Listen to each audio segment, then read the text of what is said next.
ikaw ay para sa you, best. At para sa mga best natin na nakikinig ngayon na manggagamit. Ay, ang bigat agad ng entrada. Oo, manggagamit. 'Di ba? Yung kaibigan na tatabi lang kapag may exam. Yung kaibigan na lalapitan ka lang kapag siya ay may kailangan. At higit sa lahat, yung kaibigan na magre-reach out lang sa'yo kapag gustong mangutang. May ganyan ka bang klaseng kaibigan? Sure ka ba na gusto mo pang ituloy yan? Diba? Minsan napapansin natin kapag tong taong to may kailangan sa'yo. Yung usual na kaibigan mo lang pero hindi naman talaga super friend. Tara, may super friend pa palang tinatawag, no? Yung bigla na lang sasabihin sa'yo na yung bigla na lang sasabihin sa'yong, uy, ang gandang-ganda ng mo ngayon, nabagsak ng hair mo. O kaya naman, uy, bagay sa'yo yung ganyang kulay, yung electric green. Ay, electric green! Diba? O kaya naman, best sa mas pinasosyal na term ay user-friendly. Ayan, may ganyan ka bang klaseng kakilala? Nako, alam mo, alasin na natin yung ugali natin na mabait lang tayo sa isang tao dahil may nakukuha kang pakinabang. Diba? Well, alam ko naman na minsan hindi talaga kita masisisi na minsan kasi may mga pagkakataon na diba? Na nalalaman mo o bigla na lang pag nalaman mong tong taong to ay may resort pala sa Batangas. O kaya naman may ari pala ng malaking planta sa Valenzuela. Yung mga ganyang eksena. O kaya ay may rest house pala siya sa Baguio.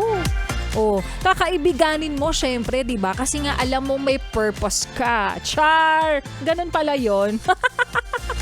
Pero later on, diba, as you go along, as you go along, pure na yung intentions mo na kumbaga same pala yung wavelength nyo, kaya gusto mo na lang din talaga siya maging kaibigan, hindi dahil meron siyang pakinabang. Pero kung sakali, bes, tong taong to, yung kaibigan mo bukod sa matalino, mabait, tapos hindi kuripot, at higit sa lahat, ay ito na nga yung sinasabi ko sa'yo, meron pala silang resort sa Baguio. Sinasabi ko sa'yo, jackpot ka dyan. Kaya naman resort dyan sa Kalatagan. Ang lalayo naman nun. Jackpot ka dyan. So, ang advice ko sa'yo, ituloy mo lang ang pagiging totoong kaibigan. Maayong hapong muli sa mga bawat at gwapa na best mo natin. Kasama nyo na nga. Kachismisan, kakwentuhan at kaututang dila rin ng hashtag Young and Fresh na si DJ Laika Barista. Ngayon pong hapon ng Throwback Thursday. At batiin na rin natin syempre yung mga nagpapabati ngayon na noon pa nakikinig sa atin at noon pa rin gustong magpabate. Yung mga taga-jockey garments. Ayan, everyday po kaming nakikinig, inaabangan ka po namin palagi. Pabati po ang aking kasamahan sa Line B. Sa line pala, may dot pala yon. Birthday niya po ngayon, si Aris at sa M7 Line. Thank you so much. Huwag niyo pong kalimutan.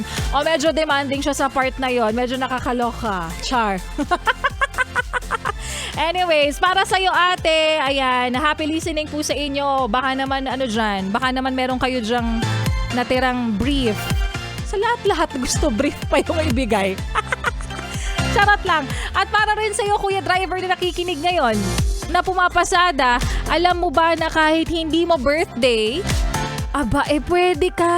pwede kang makatanggap ng 1,000 pesos para po sa aming Yes, the best, it's your birthday. Yes, the best, it's your birthday. Yes, Kuya Driver, basta ikaw po ay nakikinig every 12 noon to 3 p.m. sa programa po ni Maria Morena. Yan, namimigay po kami dyan ng papremyo. Kung sakaling masipat mo o kaya naman mapakinggan mo na binanggit ang month or year ng birthday mo, agad-agad, pumunta ka na dito. At paunahan po ito, best, na pwede kang manalo ng 1,000, pwedeng 2,000, pwedeng 3,000 pesos. So, kung ikaw ay nanalo, Kuya Driver, congratulations sa'yo. At para sa mga hindi pa nananalo, abangan nyo lang na kayo po ay palarin para po sa amin. Yes, the best, it's your birthday. Yes, the best, it's your birthday. At mga best, magbabalik po si DJ Laika Barista, kaya naman wag mo nang ilipat ang iyong stasyon. Wag mo na ring ipihit pa ang talapihitan sa kalaban dahil mamaya sa aking pagbabalik.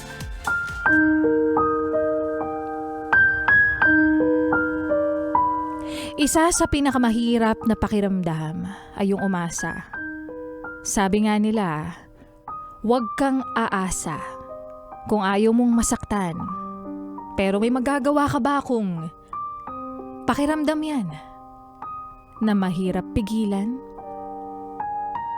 At yan nga bes, ang kwento na ating mapapakinggan mamaya sa aking pagbabalik para po sa ating Laika Barista Moments.